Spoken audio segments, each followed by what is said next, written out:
Welcome to Caring Community with your host, Jay West. In this community, creative initiatives are welcomed. A culture of transformation is normal, and miracles are expected. Welcome to Caring Community.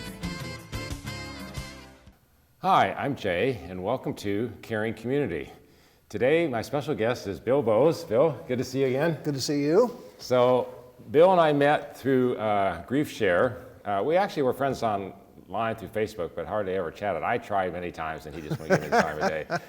If I didn't have a fire at my house, he was like, okay, I'm not coming. But so he's the fire chief in Papillion here in the area, and we had just through Grief Share, you lost your wife, and I lost my wife, and then he became a Grief Share counselor, and then he got remarried, and I probably got the order out there. Anyway, so the last show, we talked a lot about that, and today I wanted to have him back to talk about his role as a fire chief and serving the community in that role, and his history in that, how he got to all that. And so did you like as a high school student or young adult just one day say, I want to be a fireman, or how did that happen? I needed a job. You needed a job. I went to UNO right out of high school for 1 year. Had no idea what I wanted to do.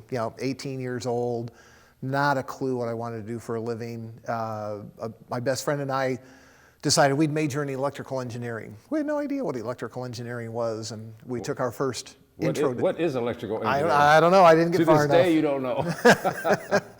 So we got through our first intro to engineering class, and we decided, this probably isn't for us. So I went to UNO that first year and then sat out because I had no idea. And Pastor Murdoch from Trinity Church back then, Lifegate now, Lincoln Murdoch, his son, was going to a small school in Kentucky, Asbury College. And they invited me down for a visit weekend, and I thought, okay, I'm not doing anything, I'm not going to school. So I went down there and I just fell in love with the place. Soccer was their main intercollegiate sport, and I played soccer, met the soccer coach. I played soccer. I didn't know we had this in common. You played? I played soccer in high school, not much in college, but yeah. I have a goalie kick in high school that went 65 yards. So anyway, wow, that's pretty good. Yeah, I think the wind was blowing good that day. So I ended up going down to Asbury for 3.5 years, played soccer the 3 falls I was there. It was a great experience. Ended up getting a math and education major. Just kind of stumbled into that because I like math. And well, now we're enemies. I don't like math at all. But no. Are you more of an English guy? Yes. Yeah. That's my major, English. Yeah. Right. English is education. The other side of the world for me. Yeah. So I went into math education, and a good friend of mine was teaching at Bellevue Christian Academy at the time. Later on, it came to be known as Central Christian Schools. Right. But in the BCA days, he said, hey, next year, we're looking for a math teacher. So when I was home for Christmas my senior year, I went and talked to the principal, and they pretty much hired me on the spot. So I knew I had a job waiting for me. So I taught math and science. So you taught at Bellevue Christian Academy, which became Central Schools, but later became Bellevue Christian Academy again. Yeah. That's where my wife taught. So we have another connection. Oh, yeah. I didn't know we had that connection. She taught there for 11 years, too. Oh, so, very good. Yeah. So my teaching career only lasted 3 years. Okay. Wow. So when Debbie, my late wife, and I got married, we had hoped that once we started having kids, she would stay home. That was just kind of what we wanted to do. And sure enough, a year after we got married, Matthew, our oldest son, was born, and she stayed home, and our income was cut more than in half. And we realized after about a month and a half that this isn't working too well. Right. We had a house, we bought a house, we had a new baby. Oh my gosh, these expenses are mounting up. So I started looking for a job, had applications, resumes everywhere. Nobody was hiring at the time. The summer of '84, there was a little bit of a recession that went on. And my dad happened to hear that Omaha Fire was taking applications for firefighter. I had no idea what a firefighter did or was or anything. Had no connections. But it was a job. So I put my application in, went through the testing process, and sure enough, they hired me. Wow. So I tested, I think it was in July, and they hired us in September, which was pretty quick, which was great timing for me because I needed a job sooner than later. And ended up falling in love with the job. For not having any idea of what I was getting into, it's turned into a great career for me. When I talk to, I'll call them young kids, when I talk to young adults, and teenagers interested in the fire service, I tell them, I can't imagine doing anything that I could possibly love more than being a firefighter. It's just been a super career. So it's been a hot job for you. No, I'm teasing. So I want to go back just for a minute before we get too far in this. You were at Asbury College or Asbury Seminary? Asbury College. Okay. Seminary is right across the street. Okay, because I know Pastor Les went to Asbury Right. Seminary too. And he and I were at Asbury College at the same time. At the same I think time, he is okay. 2 He and I just years talked behind last me. night and about a different subject. Oh, good. But I knew he had gone there. I wasn't aware that Elmer had gone there, or Lincoln. I guess Lincoln went there. Yeah, So- Heather, Lincoln, and Bethany. Oh, All they all the went 3 there. Murdoch kids all went there. Okay, all right. Well, that's really cool. I had no idea. But it's interesting that you would go to college here and it not work out, and then you go all the way down there and it just really work out. So Yeah. sometimes you see God's plan in our lives in a different way than you think it's going to work out. Oh, much different than I thought. And you yeah. had no idea, and now, now you're a fire chief, but much more to learn in our remaining of our show of how you segued. So what did you start as when you got hired? Firefighter, just entry-level firefighter. Went through, I think at the time it was probably 16 weeks of training to teach us emergency medical technician, EMT, so the medical side of what we do, and then firefighting on the fire and rescue side. Really interesting training, really enjoyed it. It was all brand new stuff for me. I was in a group of 25 of us in the class, made some really good friends. Then after we got out of training, we kind of went our separate ways to the different stations in Omaha. And as I got more and more exposed to the medical side of things, I thought, maybe being a paramedic would be kind of good to do. And so I applied for paramedic training. The department every year would send 3, 4, 5 firefighters through that because there was a constant need for more paramedics. Right. And that really, from a career enjoying perspective, that was probably the best thing I ever did. So Great. Before you got to the EMTs, though, were you doing did you do some firefighting that was like scary? Was there ever, or was an event happening, just No, pretty routine? It's pretty much all your perspective on what's scary and what are you afraid of. The training we had did a great job of preparing us for most of the situations we would get in. Obviously, there are always those really weird things that happen. But for the most part, putting the air tank on, putting a mask on, a lot of people can be real claustrophobic with that. You just get used to it as you practice it. Going into a hot, smoky environment, your heart rate's racing the first several times you do it. There's no doubt about that. But then as you get used to it and as you practice, you become more familiar with it. And I know the equipment, the coats and everything is there to protect you, but it's my understanding it's heavy, it's hot, it's cumbersome, it's all that. How do you handle just that alone? It is. It's about 45 to 50 pounds extra weight that you're carrying. And generally in a fire scene, you're crawling, so that's a little more difficult as well. So physical conditioning is important. And in Papillion, we try to encourage all our firefighters to stay very physically fit, and they do a great job of it. Oh, they do a great job. So the fitness is an important part of it. The teamwork is really critical. Being able to trust the people you're with in all the different situations that we get into. So it overall, it really builds a sense of camaraderie, of family. So the crew that you're used to working with, you come to think of as your second family because you're spending a lot of time with them. Right. And so, like TV shows. Oh gosh. Emergency to Chicago Fire Department to whatever, are these shows accurate? Are they hokey? Are they? Emergency was the first big show that really showcased paramedics in the fire service. Los Angeles County back in the 70s, they were one of the forerunners of where we are today. And that show really did a lot for public awareness and what is this new paramedic stuff, getting paramedicine accepted into the medical field. When you think of the medical field, paramedicine's been around since, let's say, the 60s, 70s, so 50, 60 years maybe, pretty young as a profession.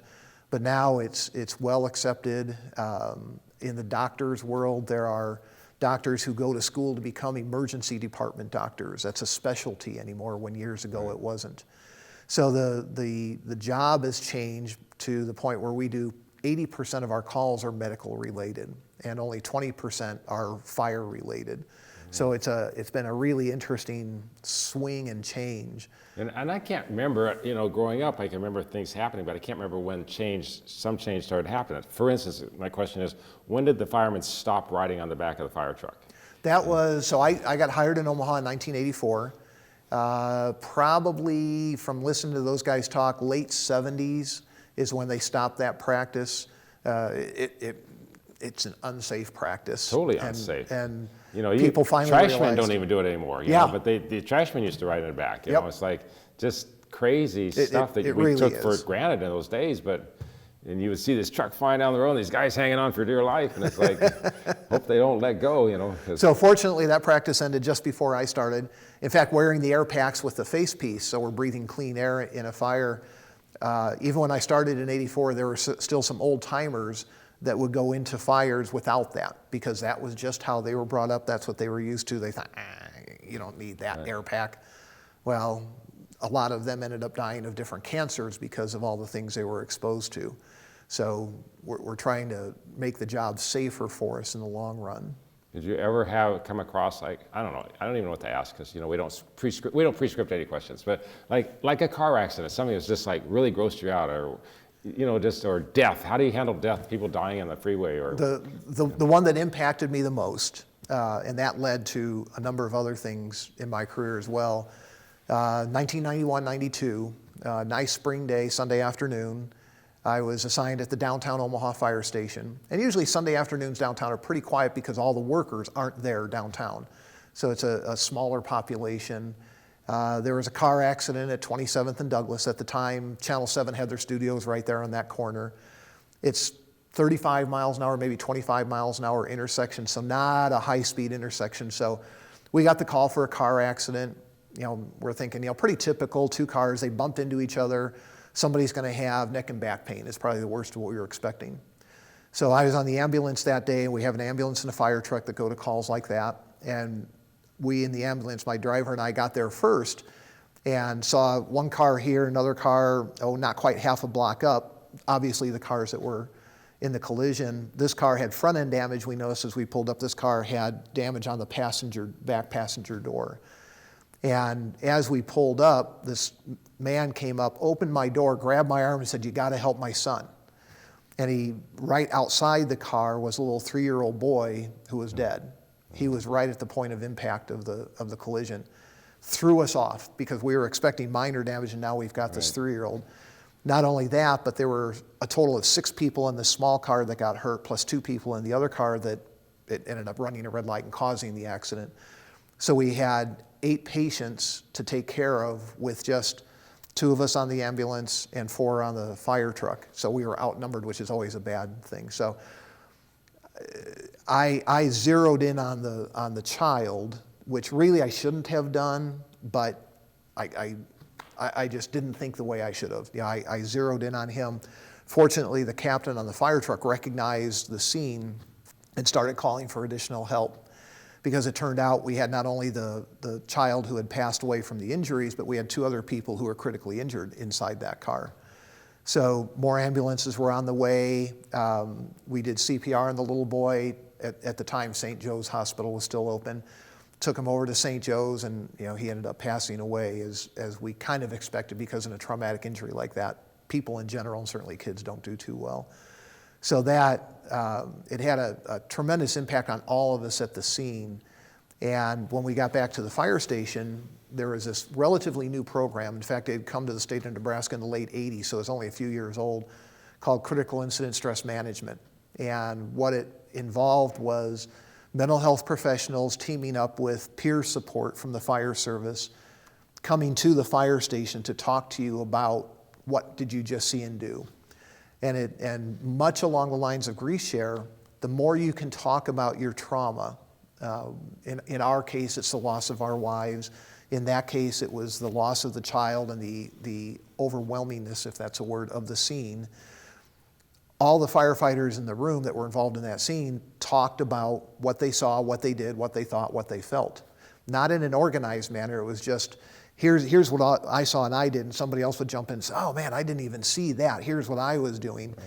And just the act of talking about it somehow relieves stress. A simple thing. Right. And really, that's a lot of what Grief Share is, in addition to the education we get in Grief Share. But I think it's interesting that, and you and I both know this from a variety of ways, that you can have a horrendous accident and people walk away from it, and then you can have what appears to be a minor accident and people be severely injured.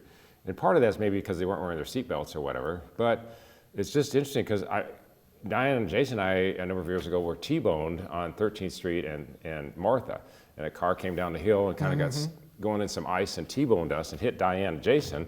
They were basically fine, but I was really injured, and I was the driver. I mean, wasn't severely injured, but I neck and shoulder and back pain for a number of months. And I was on the other side of the car. Yeah. And but the impact just threw me towards the door. Where it threw them towards empty space, and so they didn't hit anything. Yep. And so it's just interesting how that, and I had a collision also with a semi-truck, similar. And in that case, they had to use the jaws of life to get me out. And my passenger was the one that was injured more. We were way out in the country. I had a cut on my finger. That was it. That was it? Yeah, and black and blue and purple and yellow from my shoulder to my ankle on this side where the impact was. But otherwise, that was fine. And the police officer said, I've seen substantially less, and the people were dead on the scene. I don't know how you lived or don't even have any injuries. Yeah, so sometimes there's no explanation for it. Yeah, no explanation outside of God protecting you. Yeah. So that's one of the fascinating things about the job of being a firefighter is that you don't know what it is you're going to see when you get there. And you have to be prepared for pretty much anything. And on that particular call, we had all zeroed in on, minor accident, right. Little body aches, and that's going to be about it. And then we were surprised by the severity of it. So you have to be able to shift gears. It would seem like the police, don't the police normally get there before you? I don't know what the percentages are, but I'd say 50-50. Sometimes we do, sometimes they do. It just seems like somebody else would have known, whoever called it in. Yeah. Back then, we didn't have cell phones, so they didn't call 911 from their car, 91, 92. So we have about 10 minutes left. I want to segue, how did you get from Omaha to Papillion and then get promoted to chief? So in Omaha, I started off as a firefighter, got promotion became a paramedic while I was a firefighter, got promoted to captain. And then I had a couple opportunities when I was a captain to go from the 24-hour shift, responding to calls, training, all that, into doing a couple different jobs on a 40-hour week. So in our world, you're on a 24-hour shift or you're on a 40-hour week. And the 40-hour week gave me a glimpse into what's the administrative side of this job as opposed to the response side of the job. And I thought, it's pretty interesting. I kind of like that. And I had a battalion chief named Don Brunken when I was assigned to the downtown fire station. Later on, Don became fire chief, but when he was battalion chief and I was working for him, he was a mentor to me. He wasn't aware of that, but I liked how he did things, how he handled himself, how he knew the job, and I learned a lot from him. So that later on, when I became a battalion chief, I thought, could I at some point make a difference as a fire chief in a community, whether it was Omaha or somewhere else? And so I started prepping myself for that by taking classes, there's a National Fire Academy in Maryland that offers some great programs. So I started kind of expanding my horizons to figure out what is this bigger job of being in the administration of a fire department. So I was, 4 years away from retiring from Omaha, and the Papillion job came open, way ahead of my timetable, but I thought, I'll apply for it. I'll go through the process to get used to that. Really, in the initial part of it was no intention of getting the job. It was just I wanted to go through the process to see what that was like. What are they looking for in a fire chief? And I made the top 5, and then I made the top 3. And by the time I made the top 3, I thought, the more I learn about this community, the more interested I am. At the time, we were living in an area between Bellevue and Papillion, so we were in Papillion's rural fire district. So the Papillion Fire Department responded to that area. So I was getting to know some of the people on the Papillion Fire Department as well. So I had an interview with the mayor, and they offered me the job. I thought, oh my gosh, I got to make a decision now. And really, it was for a little bit less pay than I was making in Omaha. Right. So they made the offer on Friday. I said, can I have till Monday? And they said, oh yeah, sure, that's fine. So I went home to Debbie and told her. So there's a little bit more pay? A little bit less pay. A little less pay. So I was a battalion chief in Omaha, and the fire chief in Papillion was making a little bit less than that. So in our rank structure, firefighter, captain, battalion chief, assistant chief, and chief. That's generally how it's broken down. So I was in the middle of the pack in Omaha as a battalion chief, and then to take the fire chief job in Papillion, I actually had to take a little bit of a pay cut. That's a hard sell to your wife. So we talked about it through the weekend, and it took me till late Sunday night to convince her, yeah, this really was a good idea. So Monday morning I told him I'd take the job, and it's turned out to be such a blessing. What year was that? 2006. Okay, so you're what, 16 years now? Getting close to 16, yeah. Nationally, if you look at fire chiefs in their roles, about 5 years is the average length of time that a fire chief will spend as fire chief in a community. And I thought at that time in 2006, if I can make it 10 years, I'll be pretty happy, and then I'll figure out what I'm going to do with the rest of my life. And here I am, 15 going on 16, and maybe a couple years away from retirement. I am 15 going, oh, excuse me. Yeah. So it's taken me places I never expected. We have about 5 minutes left. What's the most rewarding and what's the most challenging? Challenging are definitely personnel issues. Rewarding are personnel issues. We look to hire good people. You know, we can train them to be firefighters. We can train those skills to be firefighters and paramedics.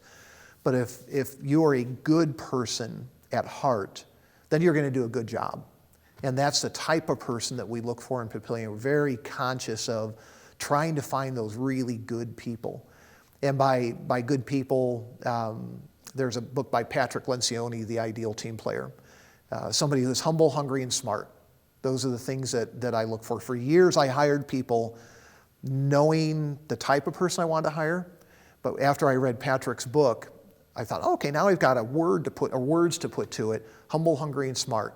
If you are those three things and an equal mix of those three things, you're going to do great. So not only in this career, but in I can figure out career. the smart and the humble. What's the hungry? Hungry for what? Willing to learn. Okay. And as firefighters and paramedics, we would say teachable. Teachable, yes, yeah. Good way of putting it. Mm-hmm. And having that desire to be teachable. So those are the three qualities that we key in on. Do you still go out on really major calls? The ones that I find interesting. You do. You get to choose? I get to choose. Really? Yeah. Our battalion chiefs, who typically run the scenes, they run the incidents, are very capable at that. So if I go, it's not to replace them in running the scene, it's to help them in whatever they might need.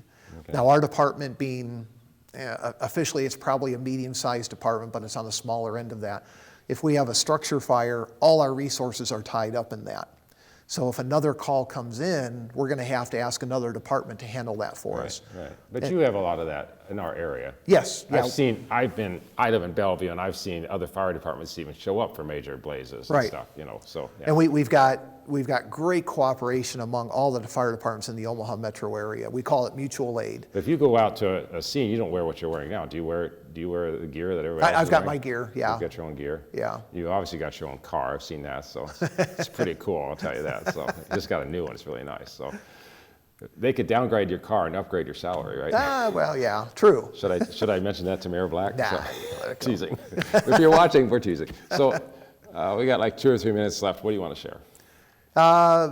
Just from a fire, since we're focusing on the fire department, when people have a problem that they don't know how to take care of, they call 911. Whether it's a fire, an automatic alarm system going off in their building, water flowing from the sprinkler heads in their building. This time of year, we tend to get that a lot with the freezing, thawing. A medical emergency. They've got a problem. They call us to ideally solve the problem. If not, stop the problem from getting any bigger. So we go on a variety of calls. We love that variety. That's just the nature of who we are. We like to stay busy. If we're busy, and when I would go home after a shift and we weren't that busy, I would complain to Debbie about that. And she would say, well, that's terrible, because that means something bad is happening to somebody. See, that's what I would think too. Yeah, we don't want anything bad to happen to anybody. I think it'd be better to have a slow day. So we don't want anything bad to happen to anybody. So what I came to tell her was, if something bad happens to somebody, I hope I'm working that day so I can help them, just because we like to be busy. We like to practice our trade. Okay, so you and I share beliefs in God and everything else, and we just want to remind our audience about first responders and the critical role they play. I mean, he and I talk casually about just being on a 24-hour shift and what that means. I mean, you know, you're gone from home. You're gone from home. And they come back from the runs and they're all smoky and hot. They want to jump and take a quick shower, but they got to take a quick shower. If they get another call, you got to get out of that shower, get dressed, and get on the truck really, really fast. Okay. Got to move quick. Or you might not get any sleep one night because of one call after another. So it's not just they're putting their lives on the line, but they're just putting their daily routine on the line. So remember to pray for our first responders, godly men like Bill here, great friend too. Thank you he's walked with me for a number of months now since my wife died, because he had been through that. And support these men and women that are serving. What's the ratio? How many men and women do you have in Papillion? Do you know? We have one woman. Oh, So out of a complement of 60, we have one woman. So it's 59-1 right now. 59-1. And okay. we look for women who want to be firefighters and paramedics. Okay. There aren't that many, because it's a kind of a unique niche, right. And it's not traditionally it's a very male-dominated field. Right, sure. But women bring a lot. I've had partners in Omaha on the ambulance especially, where having that woman there just did way more than I could as a man, as far as treating the patient compassionately and all that kind of thing. Yeah. So there's a role. I can see that happening. So if you're looking for a position, especially a woman, call Bill and Papillion, and they'll interview you. And they're looking for humble, smart, and what was the other one? Hungry. Hungry, okay? So if that's you, call them up, okay? So thanks for tuning in to Caring Community. God bless the Papillion Fire Department and all the first responders in the Omaha area or wherever you're watching. We love you, we care for you, we support the police, the fire departments, all of the rescue units, National Guard, whoever you are that are helping out in America. We bless you, we encourage you, and we honor you, and we thank you. Thanks for tuning in to Caring Community today. We'll be back next time. Hope you'll join us then. Bye-bye.